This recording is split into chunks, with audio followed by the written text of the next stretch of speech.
Hello everyone, मैं मनीष शर्मा, आपका chemistry educator, लेके आया हूँ एक नया टॉपिक जो कि है एल्काइल हैलाइड जो होता है उनके ऑर्बिटल स्ट्रक्चर को किस तरह से हम ड्रॉ करते हैं उससे रिलेटेड है। ठीक है, तो देखते हैं हम orbital structure of alkyl halide. Alkyl क्या होता है? जब एल्क जो होता है एल्केन, एल्केन का जनरल फॉर्मूला होता है CnH2n+2। ये किसका होता है जनरल फॉर्मूला? एल्केन का। और इसमें से जब एक हाइड्रोजन का रिप्लेसमेंट हो जाए तो उसका कार्बन का जो फोर्थ वैलेंसी है वो क्या रह जाता है? एम्प्टी रह जाता है, खाली रह जाता है। उसमें इसको इस तरह से शो करेंगे, जो वैलेंसी क्या कहते हैं, कार्बन की जो वैलेंसी है वो फुलफिल नहीं हो पाई, हाइड्रोजन का रिप्लेसमेंट हो चुका है। उस कंडीशन में इसे कहा जाता है एल्काइल ग्रुप। Alkyl group.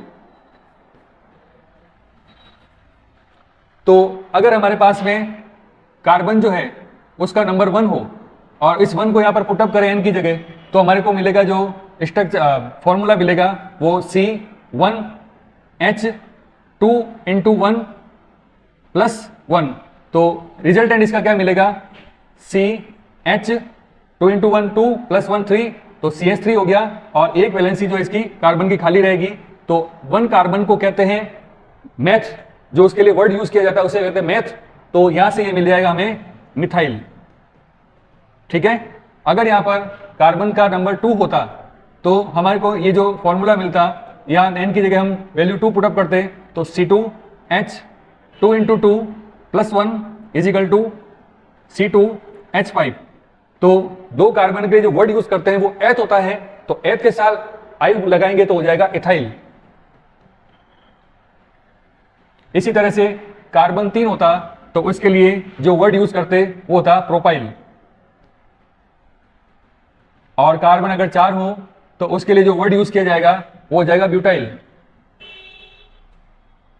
ठीक है, तो ये तो हो गया हमारे पास में एल्काइल ग्रुप कितने कार्बन का है उसके आधार पर मिथाइल, एथाइल, प्रोपाइल, ब्यूटाइल जो वर्ड है हम यूज कर सकते हैं यहाँ एल्काइल के रूप में। और अब हेलोजन की बात करें तो हेलोजन जो होते हैं वो हमारे पास में फ्लोरीन होते हैं, क्लोरीन, ब्रोमीन और आयोडीन होता है।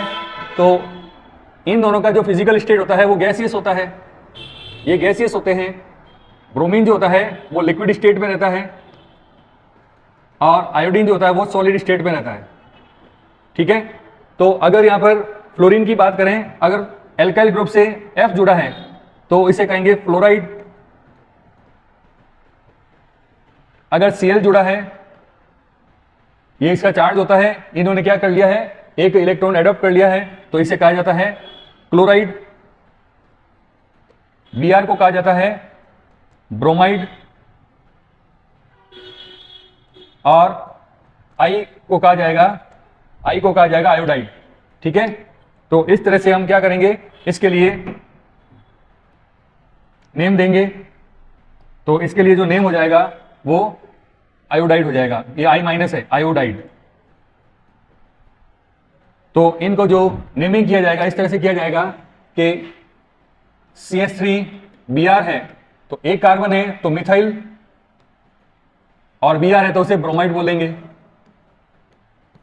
ठीक है, अगर यहां पे हमारे पास में C2H5Cl होता तो इसे कहते हैं इथाइल, और हैलाइड के रूप में Cl है तो बोलेंगे क्लोराइड। तो जो जनरल फॉर्मूला होता है एल्काइल हैलाइड का, तो एल्काइल को हम शो करते हैं R से। R जो है 1 कार्बन से लेके आगे कितने भी कार्बन का चेन हो सकता है, और हेलोजन को डिनोटेट किया जाता है X से, तो एल्काइल हैलाइड को Rx से शो किया जाता है।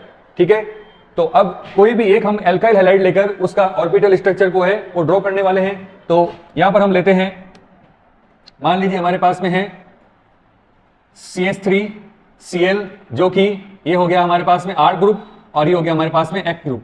ठीक है, तो ये एक प्रकार का एल्काइल हैलाइड है जिसका नाम हो जाएगा मिथाइल क्लोराइड। ठीक है, मिथाइल क्लोराइड। इसका हम आज ऑर्बिटल स्ट्रक्चर ड्रॉ करेंगे।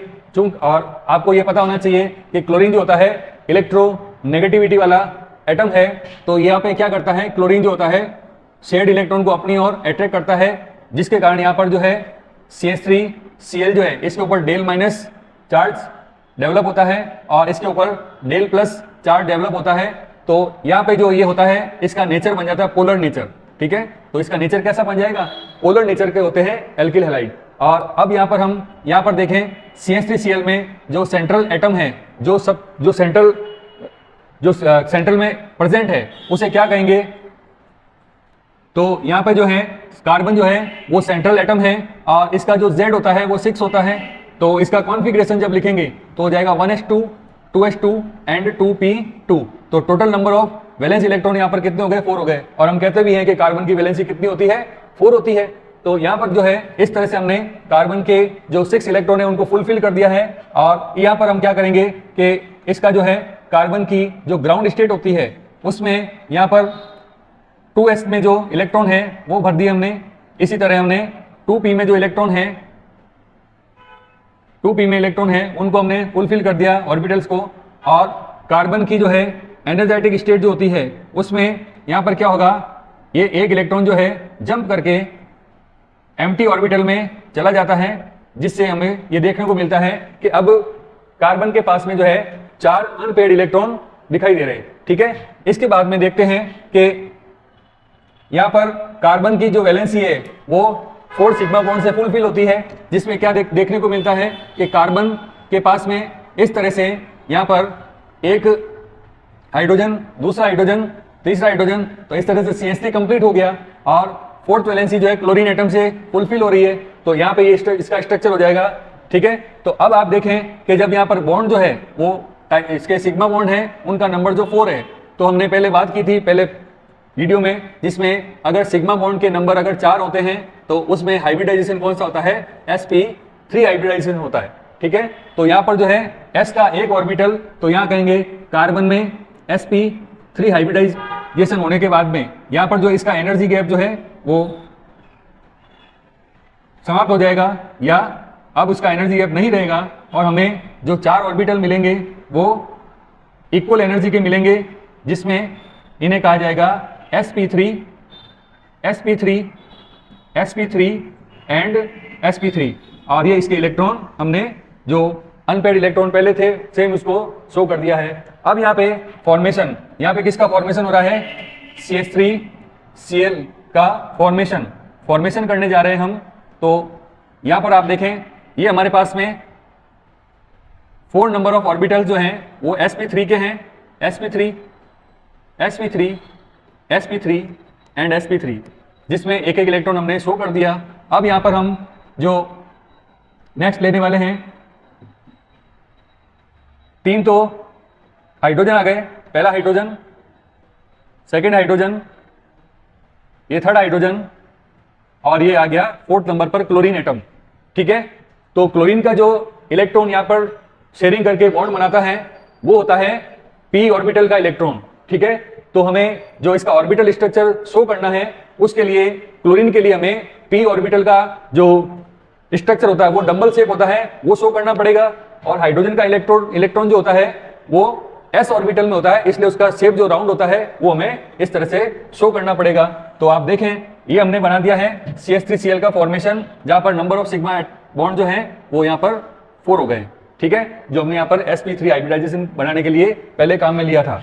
तो नेक्स्ट अपन देते हैं कि यहाँ पर s का एक और कार्बन के p के 3 जो हैं ऑर्बिटल px py और pz, वो क्या करते हैं हाइब्रिडाइजेशन में इन्वॉल्व होकर नंबर ऑफ 4 ऑर्बिटल यूज हुए हैं, तो नए भी कितने बनेंगे, 4 ऑर्बिटल बनेंगे, sp3 हाइब्रिडाइज ऑर्बिटल कहलाएंगे ये। sp3 के कितने हो गए, ये 4 ऑर्बिटल हो गए, ठीक है। और हाइब्रिडाइज ऑर्बिटल का जो खास बात क्या होती है, इसमें एक लोब छोटा होता है और एक लोब बड़ा होता है। बड़े वाले लोब में ही क्या होते हैं, इलेक्ट्रॉन प्रेजेंट होते हैं। तो स्पेस के अंदर इस प्रकार से सेटल होगा कि इनमें आने वाले इलेक्ट्रॉन जो है वो किस तरह से मिनिमम रिपल्सन वहां पर होना चाहिए। तो इस तरह से यहाँ पर ये हमने बना दिया sp3 sp3 sp3 and sp3। और आगे जब देख इसको लेंगे तो स्ट्रक्चर, ऑर्बिटल स्ट्रक्चर जो है वो किस तरह से शो किया जाएगा, ऑर्बिटल स्ट्रक्चर ऑफ CH3Cl, उसमें हमने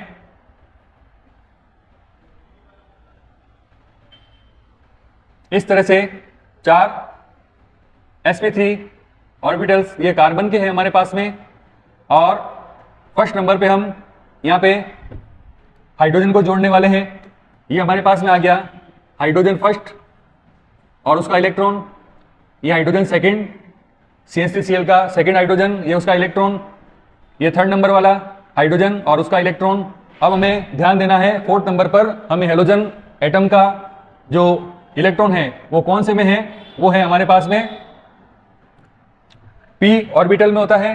तो ये जो हो जाएगा क्लोरीन के लिए p ऑर्बिटल का स्ट्रक्चर इस तरह से डबल शेप बनाना होता है, और उसका इलेक्ट्रॉन क्लोरीन का हमने इस तरह यहाँ पे शो कर दिया।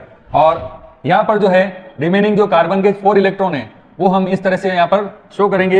ये ये कार्बन का फर्स्ट इलेक्ट्रॉन, ये सेकंड इलेक्ट्रॉन, ये थर्ड इलेक्ट्रॉन और ये फोर्थ इलेक्ट्रॉन जो हमने यहाँ पर ये लिए हैं। 1 2 3 एंड 4 इलेक्ट्रॉन किसके हैं, ये कार्बन के, जो हमने इस रेड कलर से शो किए हैं। ठीक है, तो अब यहाँ पर जो ओवरलैपिंग हो रही है वो ओवरलैपिंग जो है कौन से के बीच में हो रही है, तो sp3 और ये s का है, तो यहाँ पर जो है ये होगी sp3, ये हो जाएगी हमारे पास में sp3s और टाइप का ओवरलैपिंग हो जाएगा।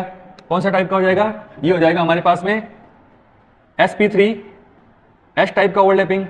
ये वाला ओवरलैपिंग भी कौन सा हो जाएगा, sp3 और s टाइप का, ये हो जाएगा sp3s टाइप का ओवरलैपिंग। लेकिन ये चेंज होगा, जो कौन सा होगा, sp3 के साथ में कौन ओवरलैप कर रहा है, p ओवरलैप कर रहा है। तो ये हेलोजन के लिए, कौन से, क्लोरीन के लिए है। ठीक है ना, तो इस तरह से ये ऑर्बिटल स्ट्रक्चर होता है जिसमें नंबर ऑफ सिग्मा बॉन्ड का होता है वो कितना होता है, 1, ये सेकंड वाला हो गया, ये थर्ड वाला हो गया और ये फोर्थ वाला हो गया। तो यहाँ पर जो है ये नंबर ऑफ सिग्मा बॉन्ड 4 होने के कारण इसमें हाइब्रिडाइजेशन जो होता है, हाइब्रिडाइजेशन जो होता है वो कौन सा होता है, sp3 है। अब जब sp3 बोल दिया है तो यहाँ पर जो बॉन्ड एंगल जो है वो sp3 में रेगुलर होता है, बॉन्ड जो होगा वो कौन सा होगा, 109.5 डिग्री। ठीक है, 109.5 डिग्री होता है, या इसको इस तरह से भी लिखा जाता है 109 डिग्री और 28 मिनट, या 109 डिग्री पॉइंट 28 मिनट। ठीक है, और इसके साथ ही यहाँ पर ओवरलैपिंग जो हो रही है, ओवरलैपिंग जो हो रही है वो कौन सी हो रही है, 2 टाइप की ओवरलैपिंग हो रही है। कौन कौन सी है, sp3s टाइप का ओवरलैपिंग और sp3b टाइप का ओवरलैपिंग। इसका नंबर है 3 और इसका नंबर है 1, ये 1 है और ये बाकी के 3 है। और इसके साथ ही यहाँ पर ये हमारा ऑर्बिटल स्ट्रक्चर जो है वो कंप्लीट होता है एल्काइल हैलाइड के लिए। उम्मीद है ये एल्काइल हैलाइड का ऑर्बिटल स्ट्रक्चर जो है एग्जाम्स में पूछा जाता है, आप इसके लिए अच्छी तरह प्रैक्टिस करें और ये बहुत ही आपको हेल्पफुल रहेगा। मिलते हैं किसी नेक्स्ट वीडियो में, थैंक यू।